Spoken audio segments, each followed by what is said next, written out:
परमात्मा ने ज्ञान यही दिया, लेकिन ज्ञान कम, हम समाधान ज़्यादा चाहते रहे। तो जो भी परमेश्वर के आता था शरण में, कबीर साहिब की में, तो उसी को सुख होता था, क्योंकि ये परमात्मा है, ये हमारा पिता है और ये हमारे दुख को देख नहीं सकता और समर्थ है।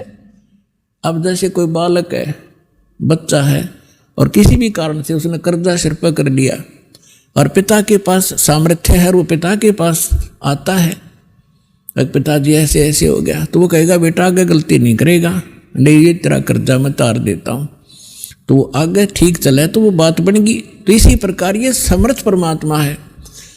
जो भी परमेश्वर की शरण में आते थे सब सुखी हो जाते थे। ऐसे 64 लाख शिष्य बन गए।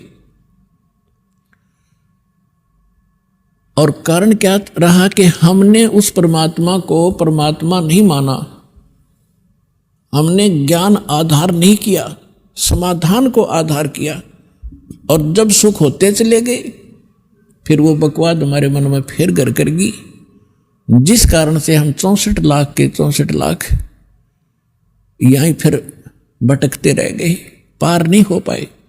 नहीं तो उसमें पार कर सकते थे। उसका कारण ये रहा, कबीर साहब ने कहा कि ज्ञान संपूर्ण हुआ नहीं और हृदय नहीं छिदावे, और देखा देखी भक्ति का यो रंग नहीं ठहरावे। जब तक आपको ज्ञान संपूर्ण नहीं होगा तब तक आप इस भक्ति मार्ग पर स्थिर नहीं हो सकते। आप डगमग हो जाओगे। कोई भी बीच में आकर आपको भ्रमित कर देगा, नहीं आप इधर गलत जा रहे हो, अब इधर चलो, आपकी दिशा आपको दिग्भ्रष्ट कर देगा। तो फिर पता नहीं, अब जाना था पूर्व में और चला भेज दिया उत्तर में, तो बहुत दूर चले जाओगे। ऐसे हम भटकते रहे। तो अब परमात्मा ने ये ज्ञान इसलिए आपके लिए तैयार किया है, पहले आपको शिक्षित किया। पुण्यात्माओं, जो दास वचन कह रहा है इसमें बहुत वजन है और सत्य से परिपूर्ण है।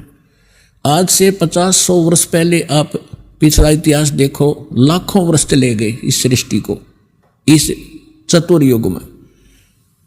कोई भी अपने जो आम नागरिक शिक्षा नहीं, अपनी नेक नीति से कमाई करके अपना परिवार पोषण ही करता था। एक वर्ग को ब्राह्मण वर्ग को एक विशेष वो ड्यूटी सौंपी गई थी कि आप सदग्रंथों को पढ़ो, शिक्षा ग्रहण करो और फिर हमें बताओ। तो आम व्यक्ति को वो खुद जैसा भी सदग्रंथों को पढ़ते सुनते समझते थे, आम व्यक्ति को बताया करते थे। वैसे थोड़ी बहुत शिक्षा होती थी, लेकिन उसके लिए एक सिंपल सा ही ज्ञान आधार बनाया जाता था। ये आजकल की जो शिक्षा नहीं थी। तो आप देख रहे हो कि हमारे दादे परदादे 7 पीढ़ी का, तो मुझे याद है कि कोई भी अक्षर ज्ञान नहीं रखता था हमारी का, और सब सुखी थे, ठाठ से रहते थे, नेक नीति से रहते थे, कोई कष्ट नहीं आते थे, और ना इस तरह की माया की हवस थी जो आज लागी आग। तो परमात्मा ने वो इसलिए शिक्षित नहीं बनाया था कि यह बेईमान बना देती है। ये शिक्षा आपके अंदर अभिमान पैदा कर देती है। थोड़ा सा कोई पोस्ट प्राप्त कर लेता है, कोई अधिकारी बन जाता है, काख फूल जाती है उसकी, और कल ना द्रंग मार जा, पैरालाइसिस हो जा, मुंह मगमाखी बड़े और लकड़े, कहाँ गई वो बकवाद। तो जब तक जीव को अपने औकात का पता नहीं लगेगा, ये ठोकर पर ठोकर खाओगा। और सबसे बड़ा दुख और सबसे बड़ा बाधक भगवान के मार्ग में अभिमान होता है। तो इसलिए इस ज्ञान शिक्षा परमात्मा ने अब मजबूरन देनी पड़ी आपको, कि आपको चाहे कितने सुख दे देते यहाँ पर वाला स्थलों का आश्रम में, और आपको ज्ञान नहीं होता, आप फिर भी यहाँ से भाग जाते।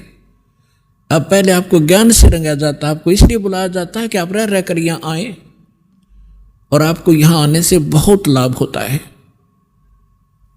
आप जैसे आप सत्संग के लिए तैयारी करते हो, 4-5 दिन पहले तो अपने घर की सेटिंग करने लग जाते हो कि मैंने 2-3 दिन सत्संग में जाना है।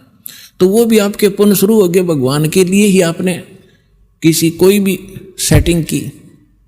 फिर यहाँ आते हो, यहाँ तो दंडवत प्रणाम करते हो, 2 पैसे दान भी करते हो। ना तो ये पैसा कितने डॉक्टरों का लगाओ, ना कोई लेकर ना दे, वो लेकर भाग जाता, या कहीं और कोई पशु बिगड़ जा, या कोई और बिजनेस में हानि हो जाती, वो पैसा आपके पास नहीं रहना था। और इस दान करने से आपकी हानि में भी बचाव होगा और आपके पुण्य साथ बनेंगे। और ये ज्ञान यज्ञ रूपी सत्संग से आपको ओत प्रोत किया जाता है। तो ये सब प्रकार के पुण्य पांचों यज्ञ आपसे करवाई जाती है। आपको यहाँ बुलाने का उद्देश्य ये है कि आप इस ज्ञान को समझें और भक्ति के अंदर आपकी श्रद्धा बढ़े और आप पुण्य युक्त हों। आप यहाँ आते हो 3-4 दिन, जैसा भी देश का दाव लगता है परमात्मा की दया से, तो यहाँ फिर आप सारी क्रियाएं करते हो। सुबह का नित्य नेम भी कर लेते हो, मंत्र भी करते हो, सेवा भी करवाते हो, आरती भी सुनते हो, रमैणी भी कर लेते हो, फिर प्रणाम करते हो रह कर, फिर अपने भाई बहनों से मिलते हो जिनको यहाँ सुख हुआ है। तो आपका दृढ़ता आती है आपको कि सचमुच मेरा भी काम बनेगा जब इनके साथ ऐसा सुख हुआ। इसलिए आपको बुलाया जाता है। और यहाँ आने से कहते हैं संत मिलन को चालिए तज माया अभिमान, और जो कदम आगे रखे ओ हे यज्ञ समान। अब इस सतलोक आश्रम बरवाला में की तरफ आप जब भी रुझान बनाते हो वहीं से आपके पुण्य प्रारंभ हो जाते हैं। और आप कितने भक्तिहीन हो चुके हो ये अंदाजा लगा लेना। आजीवन आप यह भक्ति करते चलोगे तब जाकर के आप सतलोक जाने योग्य पुण्य युक्त हो पाओगे। तो आप कितने, जब सतलोक से आए थे तब आप कितने पुण्यकर्मी प्राणी थे। इस काल के होटल में आकर आपने सारी पूंजी का नाश कर दिया, आप एक भिखारी बन गए। गरीबदास जी कहते हैं उत्तर दक्षिण पूर्व पश्चिम तो फिरदा दाणे दाणे नू, और सर्व कला सतगुरु साहिब की हरियाए हरियाणे नू।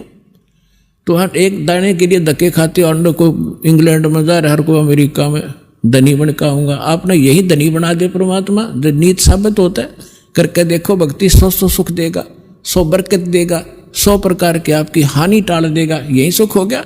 और फिर धन का करोगे क्या तुम? जब आपको ये अध्यात्म ज्ञान होगा फिर आपको केवल गीता अध्याय नंबर 7 के श्लोक नंबर 29 याद रहेगा। गीता ज्ञानदाता कहता है कि जो प्राणी मेरे इस ज्ञान को आश्रय रख करके तत्वदर्शी संत की खोज कर लेता है, जिसने तत्वदर्शी संत मिल गया, मेरे इस ज्ञान को आश्रय कर लिया, तो फिर वो जो व्यक्ति जरा और मरण से छूटने के लिए प्रयत्न करते हैं, इस संसार की किसी भी वस्तु की वो इच्छा नहीं रखते। जरा माने वृद्ध अवस्था का कष्ट और मरण माने मृत्यु। अब भक्तात्माओं थोड़ा सा ज्यादा जोर देना अध्यात्म मार्ग की ओर। या माया तो बतेरी जोड़ लिया आपने, और किसी के पास कोई सेठ बना दिखता नहीं। अरबपति देख लो, उसके ऊपर कम से कम 1 अरब पैसे होंगे तो 2 अरब कर्जा पाओगा। हमने नहीं दिखा 4 फैक्ट्री है इसके, लेकिन उसकी मेंटली हालत इतनी बुरी होती है, सपने में सुख नहीं उस मानस को। तो आपने ये इधर ज़्यादा ध्यान देना पड़ेगा भगवान की तरफ। इस मार्ग के ऊपर आपने आगे बढ़ना पड़ेगा।